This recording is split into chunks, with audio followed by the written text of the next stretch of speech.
I thought I was living my dream life with my husband, until my mother-in-law brought my husband and his ex-girlfriend together. My name is Emma. I'm 30 years old, a remote software developer, sun chaser, and someone who once believed in fairy tales. I met Jack on a summer vacation in Maui. We were both on solo trips, chasing a break from work and a breath of fresh ocean air. He was witty, charismatic, and had the kind of calm confidence that made people lean in when he spoke. Like me, he worked from anywhere, coding under palm trees and sipping iced coffee in beach cafes. We instantly clicked, two digital nomads with a shared love for freedom, fun, and freshly brewed coffee. That one-week vacation turned into video calls, late-night messages, and surprise visits across state lines. Then came the road trip that changed everything. A weekend camping trip under the stars. It was just us, a fire, and a sky full of secrets. That's when he proposed, right there, in the middle of nowhere, with a simple ring and a trembling voice. "Marry me, Em. Let's build a life without walls." I said yes, and a few months later, we had a small beachfront wedding in Big Sur. Our parents and closest friends gathered under fairy lights as the waves whispered blessings in the background. But not everyone was smiling. Jack's mother, Elizabeth, looked polished, polite, and painfully uninterested. Her smile didn't quite reach her eyes when she hugged me. Maybe it was all in my head, I told myself. Maybe I was just nervous. For the first year, things were perfect. We worked side by side from our home office, took spontaneous weekend getaways, and adopted a three-legged rescue dog we named Maestro. He became the heartbeat of our home. We didn't want kids. We wanted freedom, travel, experiences, love without expectations, until one phone call changed the air in our house. Elizabeth wanted to come stay for a few weeks. Jack didn't even hesitate. "Of course, Mom, anytime." He didn't ask me. He just told me she'd be here tomorrow. She arrived the next morning, bags in hand and perfume trailing behind her. She hugged me tightly, with fingers that felt like ice, and moved into the guest room as if she owned it. First, I told myself it would be fine, but when Jack left for meetings, the mask slipped, her smiles faded, her words sharpened. "That dog must take up a lot of your time. I suppose that's what happens when you don't have kids. You call this tidy?" In my day, we polished the baseboards. But in front of Jack, she was sugar and spice and everything passive-aggressive. When I told Jack how she treated me, he brushed it off. "You're overthinking, Em. My mom likes you. She's just old-fashioned." And just like that, I became the villain for not loving his sainted mother enough. The nights got colder, even in bed. When I asked Jack when she was planning to leave, his reply stung. "She loves it here. This is her home too." Elizabeth overheard. The next morning, she announced, loudly and tearfully, that she felt unwanted. Jack glared at me across the breakfast table like I'd slapped him. That night, he said things I can never unhear. "You're jealous of my mom. I didn't know you were this kind of person." And when Elizabeth sobbed in the hallway with her suitcase packed, Emma, had to beg her to stay. "Please don't go, Elizabeth. This is your home too." She stayed, but something inside me didn't. From that day on, every meal was filled with silent anger. Every room was colder, Jack's every touch more rare. One day, Jack mentioned that his childhood friend Olivia had called. Elizabeth lit up when she heard Olivia's name. "She asked for your number, Jack," she said sweetly. I gave it to her. "We all thought you two would end up together." And just like that, the pieces began to shift. Jack started spending more time on his phone, smiling at messages, locking his screen when I walked by. When I asked who it was, he answered with a shrug. "Work stuff." But I knew. I always knew. I knew from the way he smiled at his phone, the way he angled the screen away from me, the way his fingers moved a little too fast when he was typing, like he couldn't wait to respond. The signs were all there. But that night, I needed more than signs. I needed proof. And when Jack fell asleep beside me, breathing steady, phone loose in his hand, I took it. I hesitated for maybe half a second, then I unlocked it. He still used our anniversary as his passcode. How poetic. I opened his messages, and there she was, Olivia, at the very top, with a little red heart next to her name. That was all I needed to see.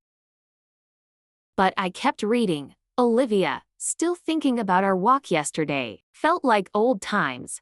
Jack, I haven't felt that free in a long time. Does she suspect anything? Nah, she's busy nesting or whatever, planning her Pinterest perfect life. My chest tightened. Nesting? That's what he thought I was doing. And the worst one. Jack, sometimes I wonder what life would have been like if it was you and me all along. I stared at that message until the words blurred. This wasn't just emotional cheating. This was betrayal in its purest form. I could feel Maestro shifting at my feet, sensing my energy. I glanced at Jack, peacefully asleep, completely unaware his world was about to unravel. I didn't cry, not even a tear, because when betrayal cuts this deep, tears are a luxury. I took screenshots. Every message, every timestamp. I created a hidden folder on my own phone labeled Truth. This was no longer just about heartbreak. This was about justice, about taking my power back. He wanted to know what life would have been like with Olivia. He was about to find out what life looks like when your wife becomes your worst mistake. And then, I don't even know what came over me, but suddenly, I found myself quietly slipping into Elizabeth's guest room. Something inside me whispered, check her phone. I hesitated for just a moment, but then I saw it, lying there on the nightstand, unlocked. She didn't even bother to set a passcode. Of course not, because snakes rarely expect to be watched. My hands were shaking as I picked it up, and the second I opened her messages, my blood ran cold. She'd been texting Olivia. Not just texting, she was the one who started it. Elizabeth, oh Olivia, I'm so glad you listened to me and came back into town. Jack is miserable with his wife. They're basically separated. And you know he's always loved you. I froze. My breath came in sharp, loud waves. I had to step out onto the balcony, terrified she might hear the rage in every inhale. This woman, my husband's mother, had orchestrated it all. I kept reading. Olivia, I know. He only married that woman to get back at me. I left him, remember? We were days away from getting engaged. Every word was a dagger. And it was true. I wasn't the love of his life. I was just the detour. The payback. I was his revenge. All those years of laughter, love, building a life together. Was I just a character in their twisted story? I'd been living inside a lie. My fingers tightened around the phone as Maestro curled around my ankles, sensing my heartbreak like always. I couldn't scream. I couldn't collapse, because now I had every piece I needed. This wasn't just a cheating husband. This wasn't just a toxic mother-in-law. This was a betrayal layered with manipulation and premeditation. And I wasn't going to run. I was going to burn it all down. Still trembling, I forwarded the messages to my email. Then I noticed something. Olivia's email signature included her office address. Bingo! The next morning, I wore my best fake smile and cooked breakfast. Elizabeth chatted like nothing had happened. Jack was cheerful, distracted, mostly glued to his phone. I felt invisible, a background character in a life I thought was mine. I cleared the plates and said quietly, enjoy your breakfast. Jack looked up, suspicious. Where are you going? Meeting. Just work stuff, I said, grabbing my keys.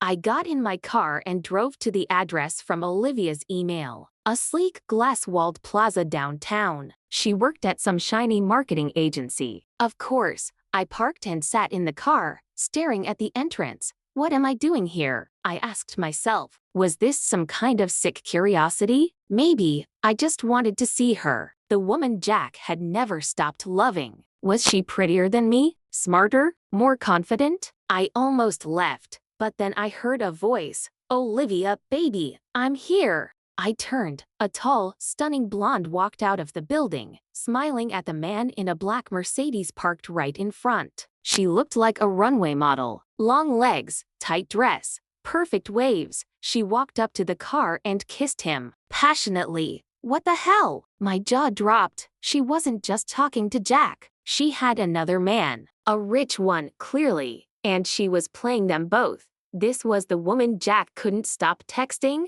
I raised my phone and snapped a photo, then another. Proof. Olivia, the one who got away, was actually playing a double game, and Jack was about to find out that his perfect past wasn't so perfect after all. And me, I had just taken my first real step toward the kind of revenge that left a mark. I spent that night crafting a plan, not out of rage, but with calm, calculated focus. This wasn't going to be a screaming match or a tearful exit. This would be poetic justice, the kind you don't see coming until it crashes right into you. Step 1. Legal protection. The next morning, while Jack and Elizabeth were sipping their coffee like nothing was wrong, I quietly met with a divorce lawyer, one of the best in the city. I had all the screenshots, every message between Jack and Olivia, and yes, even the ones from Elizabeth encouraging the whole affair. The attorney raised an eyebrow. You've got enough here not just for divorce, but for a strong case of emotional distress. Perfect. We discussed asset division, alimony, and the house deed, which, by the way, was only under my name. One of the smartest decisions I'd made in the marriage. Step 2. Social exposure. I wasn't usually one to make a scene, but betrayal like this deserved a spotlight. That evening, I created a private post on Facebook just for our close friends and family. No drama, no insults, just 2 images, one of the messages between Jack and Olivia, and the second, a picture of Olivia kissing the man outside her office, the man who clearly wasn't Jack. Caption: Sometimes karma needs a little help. Heart emoji. #betrayal, #cheating husband, #not today. It took less than an hour for the comments to explode. Jack's cousin messaged me. I had no idea. You didn't deserve this. One of Olivia's co-workers commented. Wait, isn't that her fiancé? Step 3. The final act. Jack's phone started buzzing non-stop. One after another, messages from his family lit up his screen. He scrolled through them, muttering under his breath. I never expected this from you. How could you do that? And then the last one, he read it out loud. Emma didn't deserve this. He looked up at me, confused. What are they talking about? What exactly did I do that you didn't deserve? His mother, thankfully, was out grocery shopping. Perfect timing. Once I was done with Jack, I'd deal with her too. I disappeared into our bedroom, came back with his suitcase, and dropped it by the door. I stood in the living room, Maestro curled up at my feet, calm as ever. You cheated, Jack, I said softly. With her, and with your mother's help. I'm not the fool here, MUR. He opened his mouth to respond, but I lifted my hand. You can go stay at Olivia's, I added, my voice sharp. Oh wait, does her fiancé know you're coming? His face went pale. I'm sorry, Emma, he whispered as he grabbed his bag. I really did love you. I laughed. A cold, tired laugh. Then came Elizabeth. She walked through the door with 2 full grocery bags, smiling like she hadn't just tried to destroy my life. I picked up a few things so Jack could have a proper dinner, she said sweetly, holding the bags out to me. Instead, I handed her a folder. What's this now? She asked, squinting at me. Inside were the printed screenshots, the messages she had sent Olivia, encouraging her to pursue Jack behind my back. She dropped the bags to the floor and flipped through the pages. Her expression changed instantly. You tried to ruin my life, I said, voice steady. But instead, you've been legally banned from entering my home. Congratulations, she stuttered, clearly not expecting this. One last time, I said. Go inside, pack your things, and get out, now. I stood behind her like a silent shadow while she stuffed her clothes into her suitcase. I wanted her out, completely and permanently. She slammed the front door, mumbling something about ungrateful women. And me? I poured myself a glass of wine, sat down on the couch with Maestro by my side, and smiled, for the first time in weeks. This wasn't just revenge, this was freedom. 6 months later, everything had changed. 6 months since I kicked Jack and his mom out of my house. 6 months since I stopped apologizing for taking up space in my own life. 6 months since I stopped letting anyone else write my story. And now I am free. I wake up in my own bed, in my own house, a cozy little rented house by the water, where silence is not punishment but peace. Maestro sleeps next to me, and every morning we go for a walk by the ocean. Just me and my little three-egged warrior. I work remotely in a sunny room filled with books, candles, and the soft sound of jazz. The same work that once felt suffocating in a house full of secrets. Now it feels like a gift. I see a therapist once a week. He tells me I'm great. She says leaving a toxic marriage is the most powerful form of self-love, and I believe her. Because now I don't just survive. I choose. I choose which people I let into my world. I choose how I spend my energy. I choose myself. Jack? That's a name I'm not afraid of anymore. A lesson, not a loss. I hear Olivia's engagement is off and Jack's living in his brother's basement. Elizabeth has gone silent on social media, probably licking her wounds and blaming everyone but herself. But I don't watch anymore. Because I'm not stuck in the past. I'm busy building a future. Last week, I started organizing coding workshops for women like me, who once believed they had to downsize to fit into the lives of others. The program is called Recode, because that's what I've done. Rewritten my code, rewritten my story. And yes, some nights I still feel the ache, but now I sit with it. I don't numb it or run from it, because every scar I carry is proof that I came through the fire. Stronger, smarter, untouchable. So if you're sitting in the dark wondering if you'll ever feel whole again, let me tell you, you will. Start small, start scared, start anyway. Because you are not the mistake someone made. You are not the name someone tried to erase. You are the storm that cleared the path. And this is only the beginning.